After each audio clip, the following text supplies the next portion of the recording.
ಮಾಜಿ ಮುಖ್ಯಮಂತ್ರಿ ಕುಮಾರಸ್ವಾಮಿ ಉತ್ತಮ ವಾಗ್ಮಿ, ಕನ್ನಡ ಪದ ಬಳಕೆಯೂ ಕೂಡ ಚೆನ್ನಾಗೇ ಮಾಡ್ತಾರೆ. ಆದರೆ ಕೆಲವೊಮ್ಮೆ HDK ಬಳಸೋ ಪದಗಳಿಂದ ವಿವಾದಗಳು ಸೃಷ್ಟಿಯಾಗುತ್ತೆ.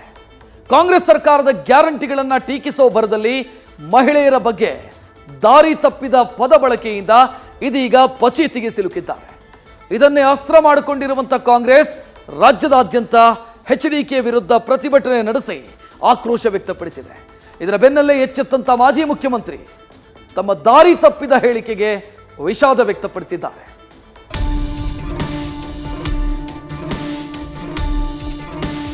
ಚುನಾವಣೆಯಲ್ಲಿ 5 ಗ್ಯಾರಂಟಿಗಳನ್ನು ಘೋಷಣೆ ಮಾಡಿ ನನ್ನ ಹಳ್ಳಿಯ ತಾಯಂದಿರು ಸ್ವಲ್ಪ ದಾರಿ ತಪ್ಪಿದ್ದಾರೆ.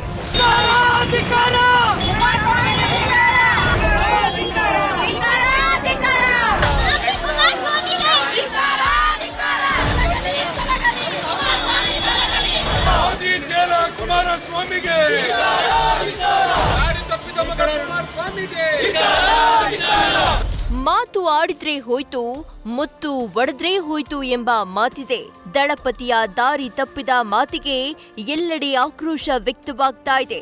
ಕಾಂಗ್ರೆಸ್ ಸರ್ಕಾರದ ಗ್ಯಾರಂಟಿ ಯೋಜನೆಗಳನ್ನ ಟೀಕಿಸುವ ಭರದಲ್ಲಿ ಮಹಿಳೆಯರ ಬಗ್ಗೆ HDK ಹೇಳಿದ ಮಾತು ಮಹಿಳೆಯರ ಕೆಂಗಣ್ಣಿಗೆ ಗುರಿಯಾಗಿದೆ.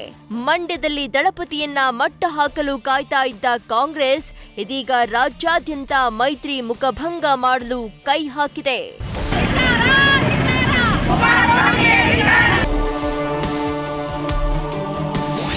ಕಾಂಗ್ರೆಸ್ ಭವನದ ಆವರಣದಲ್ಲಿ ಮಹಿಳೆಯರ ಪ್ರತಿಭಟನೆ. HD ಕುಮಾರಸ್ವಾಮಿ ವಿರುದ್ಧ ಧಿಕ್ಕಾರ ಕೂಗಿ ಆಕ್ರೋಶ.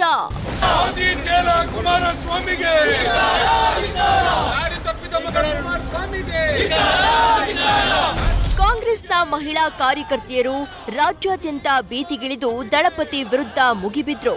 ಅದರಲ್ಲೂ ಕಾಂಗ್ರೆಸ್ ಭವನದ ಬಳಿ ಮಹಿಳಾ ಕಾರ್ಯಕರ್ತೆಯರು ಕುಮಾರಸ್ವಾಮಿಯವರ ಮುಖವಾಡ ಧರಿಸಿ ಸಂಸ್ಕೃತಿ ಇಲ್ಲದ ಬಿಜೆಪಿ ಜೆಡಿಎಸ್ಗೆ ಧಿಕ್ಕಾರವೆಂದು ಘೋಷಣೆ ಕೂಗಿದ್ರು. ಅಷ್ಟೇ ಅಲ್ಲ, ಮಹಿಳೆಯರೇ ಬಿಜೆಪಿ ಜೆಡಿಎಸ್ ದುರಹಂಕಾರಕ್ಕೆ ತಕ್ಕ ಪಾಠ ಕಲಿಸಿ ಅಂತ ಕೈಯಲ್ಲಿ ಪೊರಕೆ ಹಿಡಿದು ಪೋಸ್ಟರ್ ಪ್ರದರ್ಶನ ಮಾಡಿ ಆಕ್ರೋಶ ವ್ಯಕ್ತಪಡಿಸಿದ್ರು. ಇನ್ನು ರಾಜ್ಯ ಮತ್ತು ಕೇಂದ್ರ ಚುನಾವಣಾ ಆಯೋಗಕ್ಕೂ ದೂರು ನೀಡಿದ್ದಾರೆ.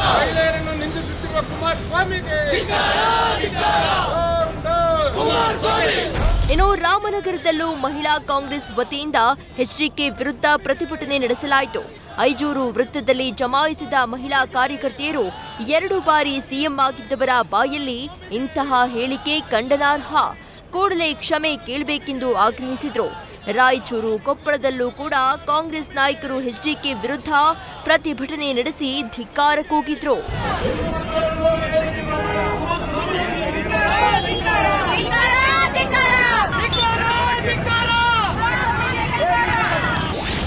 ವಿರೋಧದ ಬೆನ್ನಲ್ಲೇ ವಿಷಾದ ವ್ಯಕ್ತಪಡಿಸಿದ HDK. ದಳಪತಿಯ ದಾರಿ ತಪ್ಪಿದ ಹೇಳಿಕೆಗೆ ರಾಜ್ಯದಾದ್ಯಂತ ಆಕ್ರೋಶ ಜ್ವಾಲೆ ಹೆಚ್ಚಾದ ಬೆನ್ನಲ್ಲೇ ಮಾಜಿ ಸಿಎಂ ಕುಮಾರಸ್ವಾಮಿ ತಮ್ಮ ಹೇಳಿಕೆ ಬಗ್ಗೆ ವಿಷಾದ ವ್ಯಕ್ತಪಡಿಸಿದ್ದಾರೆ. ಮಹಿಳೆಯರ ಜೊತೆಗೆ ಸುದ್ದಿಗೋಷ್ಠಿ ನಡೆಸಿದ HDK, ನಾನು ತಪ್ಪಾಗಿ ಹೇಳಿಕೆ ನೀಡಿಲ್ಲ ಅಂತ ಪತ್ರಿಕೆಯ ವರದಿಯನ್ನ ಓದಿ ಸ್ಪಷ್ಟನೆ ನೀಡಿದ್ರು. ಒಂದ್ ವೇಳೆ ನನ್ನ ಹೇಳಿಕೆಯಿಂದ ತಾಯಂದಿರಿಗೆ ನೋವಾಗಿದ್ರೆ ವಿಷಾದ ವ್ಯಕ್ತಪಡಿಸುತ್ತೇನೆ ಅಂತ ಹೇಳಿದ್ದಾರೆ. ಕುಮಾರಸ್ವಾಮಿ ಹೇಳಿದ್ದೇನು, ಕಾಂಗ್ರೆಸ್ ಸರ್ಕಾರ 5 ಗ್ಯಾರಂಟಿಗಳನ್ನು ಘೋಷಣೆ ಮಾಡಿದ್ದರಿಂದ ನನ್ನ ಹಳ್ಳಿಯ ತಾಯಂದಿರು ಸ್ವಲ್ಪ ದಾರಿ ತಪ್ಪಿದ್ದಾರೆ. ಈ ರೀತಿ ಉಚಿತ ಯೋಜನೆ ಕೊಟ್ಟರೆ ಹಳ್ಳಿಯ ತಾಯಂದಿರ ಬದುಕು ಏನಾಗಬೇಕು, ಅವರಿಗೆ ಗ್ಯಾರಂಟಿ ಬಿಟ್ಟು ಬೇರೆ ಏನೂ ಇಲ್ಲ ಎಂದಿದ್ದರು. ಇದು ನಾನು ಹೇಳಿರ್ತಕ್ಕಂಥದ್ದು. ರಾಜ್ಯದ ಮಹಿಳೆಯರು ಯಾರೇ ಇರಲಿ, ತಾಯಂದಿರು, ನಾನಲ್ಲಿ ತಾಯಂದಿರು ಅಂತಕ್ಕಂಥ ಪದ ಬಳಸಿದ್ದೀನಿ ನಾನಲ್ಲಿ. ಇವ್ರ ಥರ ಹೆಣ್ಮಕ್ಳು ಕೆನ್ನೆ ನೆಕ್ಕೋದು, ಇದಕ್ಕೆ ಟಿಕೆಟ್ ಕೊಟ್ಟವ್ರೆ ಅನ್ನೋದು, ಹೆಣ್ಮಕ್ಳು ರೇಟ್ ಫಿಕ್ಸ್ ಮಾಡೋಕ್ಕೆ ಟಿಕೆಟ್ ಕೊಟ್ಟವ್ರು ಬಿಜೆಪಿ ಅಂತೇಳಿ ಅಲ್ಲಿ ಯಾವುದೋ ಕ್ಷೇತ್ರದಲ್ಲಿ ಹೇಳೋದು, ಇಂಥ ಹೊಲಸ ಪದಗಳನ್ನು ಯೂಸ್ ಮಾಡಿಲ್ಲ.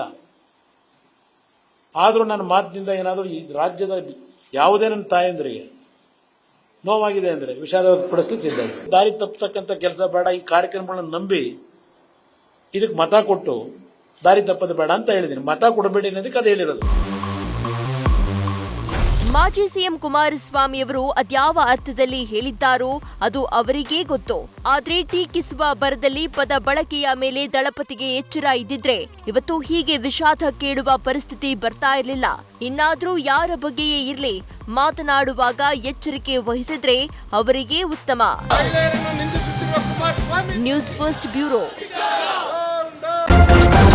ನ್ಯೂಸ್ ಫಸ್ಟ್ ನಿರ್ಭೀತಿಯಿಂದ ನಿಮ್ಮ ಪರವಾಗಿ.